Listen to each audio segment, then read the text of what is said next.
فما ظنكم برب العالمين؟ السؤال ده مهم جدا جدا. انت قريب من ربنا قد ايه؟ How close are you to God؟ السؤال ده خطير جدا، لان كل واحد فينا عنده اجابة مختلفة. هتبص تلاقي ضعيف الايمان يقول انا ربنا بيعاقبني، هو ربنا نسيني، هو ما بيستجيبليش. ظنه مليان خوف وعدم امان. فتبص تلاقيه اي حاجة حتى لو كانت بسيطة، حتى لو كانت لمصلحته، سبحان الله هو تعبان ومش قادر يقرأ المسج ومش شايف قدامه. فتبص تلاقيه زي بالظبط الانسان لما تكون مناعته ضعيفة، اقل حاجة تتعبه وتدخله كده في حالة مش كويسة، وينام في السرير ويبقى تعبان ويبقى شايف ان هو مريض جدا جدا، مع انه هو مش تعبان ولا حاجة، هو مش تعبان. فعلا احنا محتاجين نعرف احنا ظننا واصل لحد فين. انا قربي من ربنا كلام ولا فعل؟ قربي من حبيبي سبحانه وتعالى بجد انا مفعلة ده ولا بس بتكلم وخلاص؟ قوي الايمان بقى يقول ايه؟ يقول ربنا ارحم بيا من نفسي، اكيد شايل لي الخير. حتى لو هو ما كانش فاهم الاحداث اللي بتحصل حواليه يعني في الوقت الحالي، بس قلبه مليان بثقة حتى هو موجوع. الله، الله هو ده الإنسان اللي بيرتاح في الحياة، لأن الحياة كلها متاعب. مش هتلاقي حاجة أنت بتحبها أو حاجة أنت عاوزها أو حاجة أيا كانت إيه هي بالنسبة لك أمنية إلا وفيها وجع، فيها تعب. فتبص تلاقي سبحانك يا رب هو اللي عنده العلم، أنت بس بتوكل أمرك ليه. فلما بتبقى قوي في إيمانك وفي قربك واتصالك بالله سبحانه وتعالى، أي حاجة بتحصل أنت بتقول أكيد دي خير.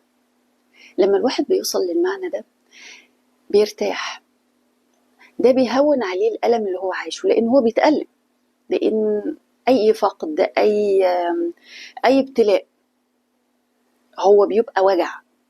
بس قوة إيماني وقربي من حبيبي سبحانه وتعالى وظني فيه أن كل حاجة بتحصل في حياتي هي خير طالما هي من عند الله. يعني أنا ما عملتش الحاجة اللي تخليني أوصل للمرحلة دي، وده بيخلينا دايما نلمس معنى التقوى في الخطوة، في الكلمة، في المعاملة، في أي حاجة أيا كانت، نعيش معنى الإحسان في كل تصرفاتنا. فتبص أي حاجة تحصل بعد كده أنا راضي بيها يا رب، لأني أنا ما قصرتش في قربي منك، بجاهد قلبي، بستشيرك في كل حاجة، بستخيرك يا أكرم الأكرمين قبل ما باخد خطوتي في أي حاجة، توكل عليك.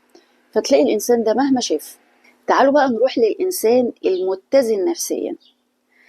شايف ربنا أرحم الراحمين، أكرم الأكرمين، عادل، بيخاف. مفيش حد فينا ما بيخافش، بس الخوف عنده ما بيتحولش الخوف مرضي، عنده أمل في الحياة ومش بييأس أبدا.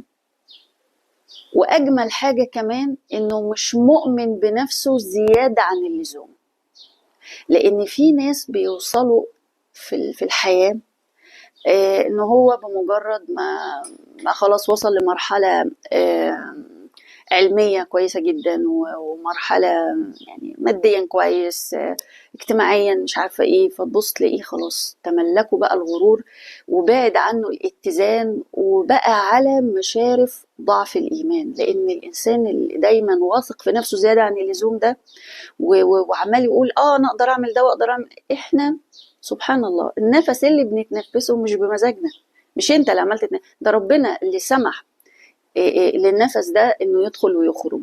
حتى النوم لما بتقول انا رايح انام، مش انت اللي بتنام، ده ربنا سبحانه وتعالى اللي بيأذن لك بالنوم.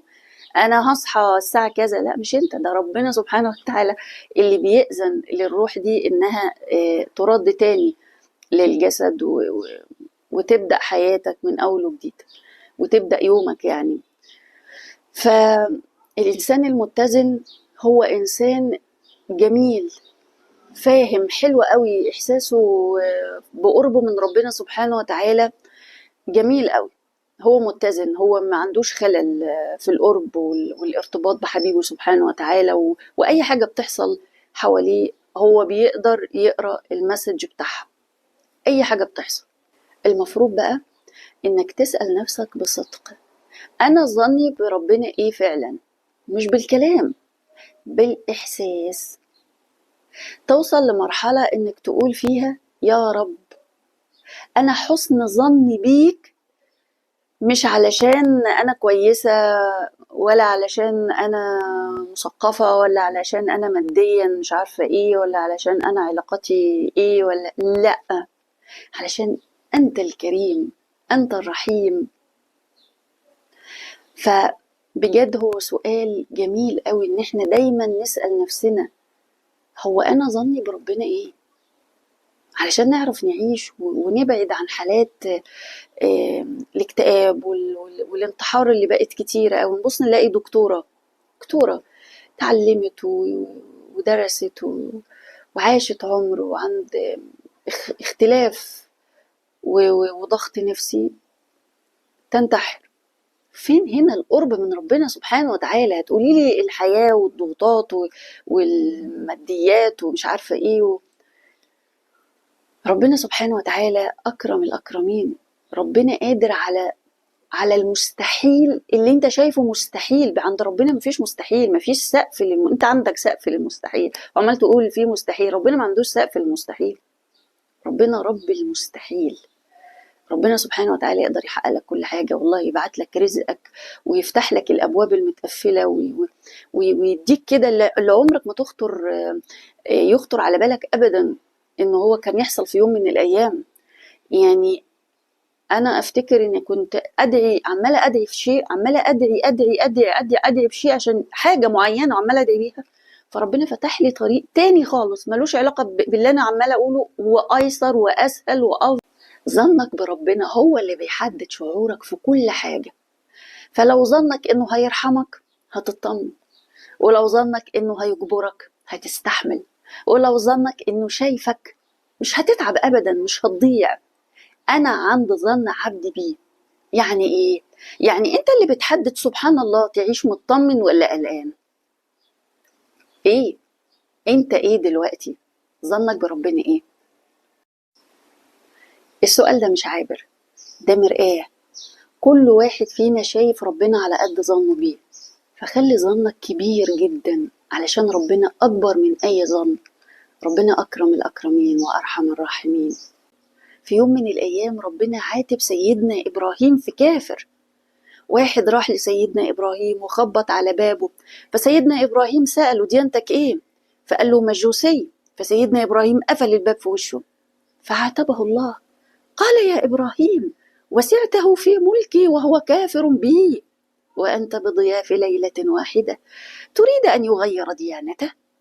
فجري سيدنا إبراهيم على الراجل فقال له جئتك ونهرتني. قال عاتبني ربي فيك.